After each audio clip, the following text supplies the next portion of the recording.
Innal hamdalillah nahmaduhu wa nasta'inuhu wa nastaghfiruhu wa na'udzu billahi min shururi anfusina wa min sayyiati a'malina. May yahdihillahu fala mudilla lahu wa may yudlilhu fala hadiya lahu. Asyhadu an la ilaha illallah wahdahu la syarika lahu wa asyhadu anna Muhammadan abduhu wa rasuluh. Allahumma salli wa sallim wa barik ala sayyidina Muhammad wa ala alihi wa sahbihi ajma'in. Amma ba'du.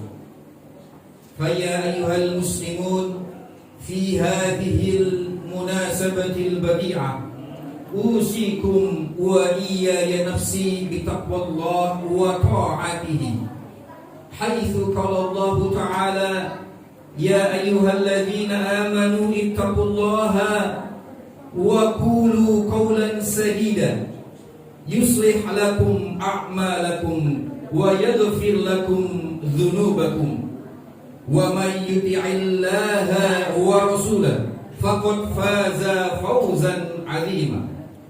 Wa qala Rasulullah fi hadithihi ittaqillaha haitsuma kunta wa atbi'is sayyi'atal hasanah tamhuha wa khaliqin nasa bi khuluqin hasanah. Hadirin jamaah Jumat At-Taubah yang dimuliakan oleh Allah, mari tak henti-hentinya kita menyampaikan puja dan puji syukur kehadirat Allah Subhanahu wa ta'ala yang senantiasa melimpahkan kita nikmat iman, nikmat Islam, nikmat kesehatan, sehingga hari ini kita masih berkesempatan menunaikan sholat Jumat di masjid kita tercinta. Salawat dan salam mari kita sampaikan kepada junjungan kita, baginda kita, pemimpin kita, teladan kita, pemberi syafaat kita di hari pembalasan, Nabi mulia Muhammad sallallahu alaihi wasallam bersama keluarganya beserta sahabatnya. Atas jasa-jasa beliau hari ini kita bisa menjadi muslim yang baik. Pada kesempatan yang mulia ini, khatib mengingatkan diri khatib sendiri dan mengajak jamaah sekalian untuk senantiasa meningkatkan, mengoptimalkan, mengakselerasi iman dan takwa kita kepada Allah Subhanahu wa ta'ala. Takwa dengan pengertian yang sebenar-benar takwa, mulai dari pengertian yang sederhana, menjalankan segala perintah Allah dan menjauhi segala larangannya, sampai kepada pengertian takwa yang lebih spesifik lagi, yaitu selalu merasa dekat dengan Allah. Pada kesempatan yang mulia ini, izinkan khatib menyampaikan khutbah dengan tema bertawassul dengan amal soleh. Hadirin jamaah Jumat At-Taubah yang dimuliakan oleh Allah, syukur alhamdulillah saat ini kita berada di pertengahan bulan Sya'ban, dan tidak lama lagi kita akan menyambut kedatangan bulan Ramadan, bulan yang sangat mulia, bulan yang kita nanti-nantikan. Dan dalam penantian ini, salah satu banyak kelebihan yang terdapat di dalam bulan Sya'ban ini adalah kita diminta untuk memperbanyak amal-amal soleh. Berkaitan dengan amal soleh ini, ada sebuah kisah yang sekiranya para jamaah sudah sering mendengarnya, namun kita masih patut untuk mengambil hikmah dari kisah ini. Diceritakan oleh Rasulullah, ada 3 mukmin yang dalam perjalanan mereka terjebak karena hujan yang lebat. Mereka masuk ke dalam sebuah gua, lalu gua itu tertutup oleh batu besar. Mereka tidak bisa keluar walaupun hujan sudah berhenti karena batu yang sedemikian besar menutup mulut gua tersebut. Lalu ketiga mukmin ini berinisiatif memikirkan bagaimana caranya, karena tidak mungkin dengan cara-cara biasa bisa keluar dari mulut gua yang tertutup oleh batu besar tersebut. Lalu mereka berinisiatif untuk bertawassul dengan amal-amal ibadah mereka. Lalu ketiganya pun menceritakan amal-amal soleh yang pernah mereka lakukan selama hidupnya. Mukmin yang pertama bercerita, "Ya Allah, dulu aku pernah berupaya menjadi anak yang soleh. Aku memiliki kedua orang tua yang sudah sepuh, sudah renta. Aku menyayanginya, aku melayaninya. Aku memeras susu setiap hari dan aku meminumkannya kepada kedua orang tuaku setiap hari. Aku mendahulukan kedua orang tuaku, baru setelah itu istri dan anakku." Suatu ketika di luar kebiasaannya, mukmin ini pulang larut malam. Dia tidak sempat untuk memberi minuman susu kepada kedua orang tuanya. Begitu datang, kedua orang tuanya sudah tertidur. Lalu dia dengan keteguhan, dengan keikhlasan, dengan kerelaan, dia menunggu kedua orang tuanya, tidak mau mengganggu, tidak mau membangunkan, hanya sekedar untuk memberi minuman. Lalu dia bertahan semalam suntuk, berdiri di samping kedua orang tuanya tidur, dan tidak memberikan minuman susu tersebut kepada anak-anaknya, walaupun anak-anak itu merengek. Ia berkata, "Tunggu sampai simbah, sampai kakek nenek terbangunkan." Dan kedua orang tuanya baru terbangun di subuh hari, dan dia langsung memberikan minuman. Lalu mukmin pertama berkata, "Ya Allah, jika amalanku ini, baktiku ini kepada kedua orang tuaku, Kau anggap sebagai amal yang ikhlas dan Engkau terima, bantulah kami ya Allah." Selesai mukmin ini berdoa, batu besar itu bergeser perlahan, namun tetap tidak bisa untuk keluar. Lalu berceritalah mukmin yang kedua. Mukmin yang kedua bercerita, "Dulu ya Allah, ketika aku muda, aku pernah tertarik dengan sepupuku, seorang wanita yang cantik, dan aku tertarik untuk melakukan kemaksiatan kepadanya. Ketika itu dia sedang memerlukan uang. Ketika itu aku menyanggupi untuk memberikan uang. Maka ketika posisi sudah sama-sama di sebuah kamar yang kosong dan keduanya akan melakukan kemaksiatan, pemuda itu berkata, "Aku ingat kepada Engkau ya Allah. Aku beristighfar, aku bertaubat, lalu aku meninggalkan niatku untuk melakukan kemaksiatan kepada sepupuku itu tersebut." Jika amalan ini meninggalkan kemaksiatan itu, ya Allah, Engkau anggap sebagai amal yang ikhlas dan Engkau terima, aku mohon bantuanmu ya Allah. Lalu batu besar itu bergeser lagi menjadi setengah, namun tetap belum bisa keluar karena tidak muat. Sampai akhirnya mukmin yang ketiga bercerita, "Ya Allah," mukmin yang ketiga ini adalah seorang pengusaha.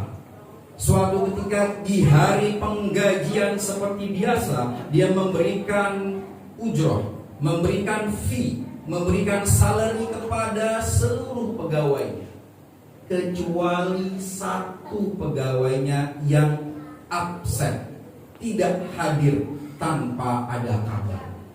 Dia menunggu, tetap tidak ada kabar. Akhirnya gajian dari yang tidak diambil ini ia investasikan, ia olah ke dalam sebuah usaha. Katakanlah pada zaman itu dia kelola untuk mengembangkan kambing, sapi dan domba. Sampai dalam waktu yang tidak terlalu lama, usaha itu berkembang pesat. Lalu pegawai yang dulu tidak mengambil gaji ini datang kembali, lalu meminta datang.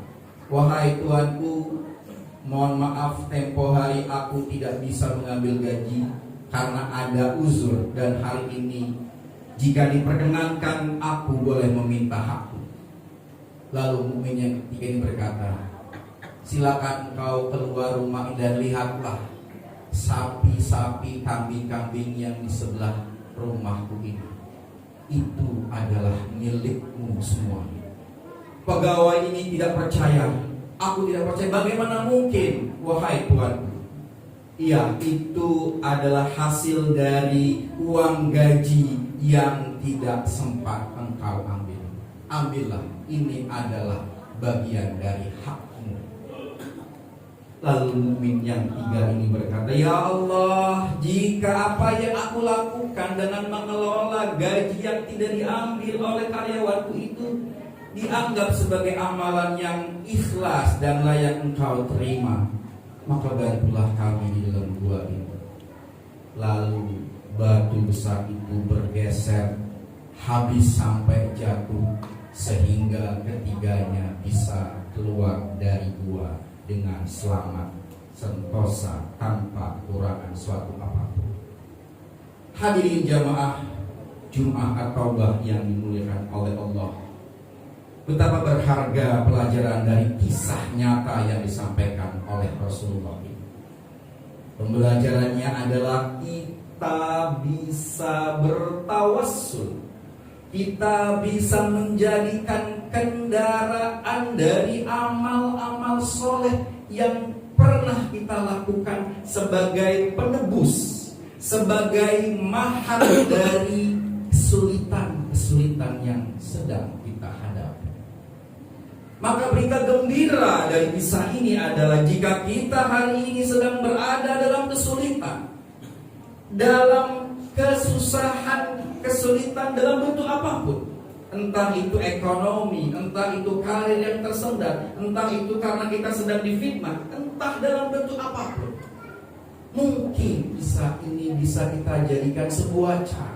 Kita bisa bertawassul kepada Allah dengan menyebut kembali amalan-amalan soleh yang pernah kita lakukan. Dan jika itu kita lakukan, itu menjadi reminder buat pribadi kita sendiri. Ibarat HP yang selalu kita cas, menyebutkan amalan yang sudah pernah kita kerjakan, ibaratnya menjadi sebuah charging buat kehidupan pribadi kita.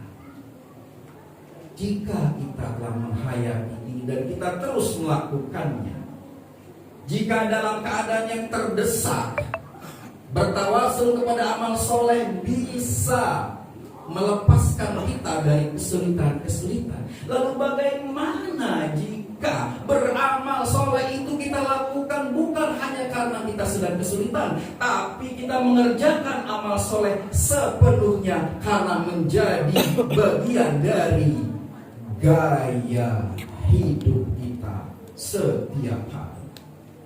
Tentu jika itu kita lakukan, kita tidak hanya keluar dari kesulitan-kesulitan, kita akan sepenuhnya berada dalam perlindungan Allah. Kita akan sepenuhnya berada dalam naungan Allah.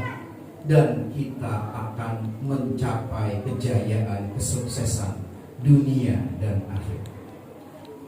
Maka pesan yang sangat mulia dari kisah ini kepada kita semua adalah mari kita jadikan amal soleh sebagai bagian dari gaya hidup kita. Amal soleh yang intinya adalah melakukan perbuatan yang bermanfaat, minimal untuk diri sendiri, apalagi kalau bisa bermanfaat untuk orang lain. Maka kita akan bersemangat untuk melakukan kebaikan-kebaikan. Kita akan berinfak, bersedekah, berdonasi. Kita akan membantu kedua orang tua kita. Kita akan menyayangi keluarga kita. Semua hal yang memungkinkan untuk kita lakukan kebaikan, kita lakukan. Bahkan Islam dengan hadisnya, dengan Qur'annya semua menyebutkan semua perbuatan baik adalah amal soleh. Bahkan walau hanya dengan senyuman, bahkan walau hanya dengan menyingkirkan batu di tengah jalan, tidak ada alasan bagi kita untuk tidak beramal soleh. Tidak ada alasan bagi kita untuk menunda amal soleh hanya karena merasa kita belum kaya. Apapun kondisi kita, apapun profesi kita, apapun pekerjaan kita, sebagai seorang guru, sebagai seorang dai, sebagai seorang pegawai, sebagai seorang pedagang, semuanya memungkinkan dan memberikan kesempatan kepada kita semua untuk melakukan amal soleh. Semoga di bulan Sya'ban yang mulia ini, sambil menunggu kedatangan bulan yang mulia, bulan Ramadan, kita meningkatkan terus amal-amal soleh, sehingga amal soleh menjadi bagian daripada hidup kita. Barakallahu li wa lakum fil Qur'anil azim, wa nafa'ani wa iyyakum min ayati wa dzikril hakim, wa taqabbala minni wa minkum tilawatahu, innahu huwas sami'ul alim, fastaghfiruhu innahu huwal ghafurur rahim. Alhamdulillahilladzi anzala ala 'abdihil kitaba wa lam yaj'al lahu 'iwaja qayyiman liyunzira ba'san shadidan min ladunhu wa yubashshirul mu'minina alladzina ya'maluna as-shalihat bi anna lahum ajran hasanan makithina fihi abada.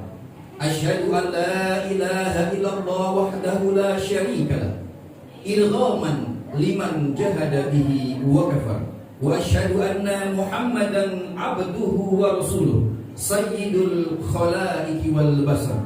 Allahumma salli wa sallim wa barik ala sayyidina Muhammad wa ala alihi wa sahbihi ajma'in. Faya ayyuhal ibad ittaqillaha waf'alil khairat wajtanibu 'anis sayyi'at. Innallaha wa malaikatahu yusholluna 'alan nabi. Ya ayyuhalladzina amanu sallu 'alaihi wa sallimu taslima. Allahumma ighfir lil mu'minina wal mu'minat wal muslimina wal muslimat al ahya'i minhum wal amwat innaka sami'un qaribun mujibu da'wat ya qadiyal hajat. Allahumma a'izzal islam wal muslimin wa ahlikil kafarata wal musyrikin wa la taj'alna tahta aqdamil munafiqin adh-dhalimin. Rabbana innaka ala kulli syai'in qadir. Allahumma ighfir lana wa li ikhwanina alladhina sabaquna bil iman wa la taj'al fi qulubina ghillan lil ladzina amanu. Rabbana innaka ra'ufur rahim. Rabbana atina fid dunya hasanah wa fil akhirati hasanah wa qina adzaban nar. Walhamdulillahi rabbil alamin. Ibadallah, innallaha ya'muru bil 'adli wal ihsan wa ita'i dzil qurba wal baghi ya'idzukum la'allakum tadhakkarun. Fadhkurullaha yadhkurkum washkuruhu 'ala ni'amihi yazidkum was'aluhu min fadlihi yu'tikum wa la dzikrullahi akbar. Aqimis shalah.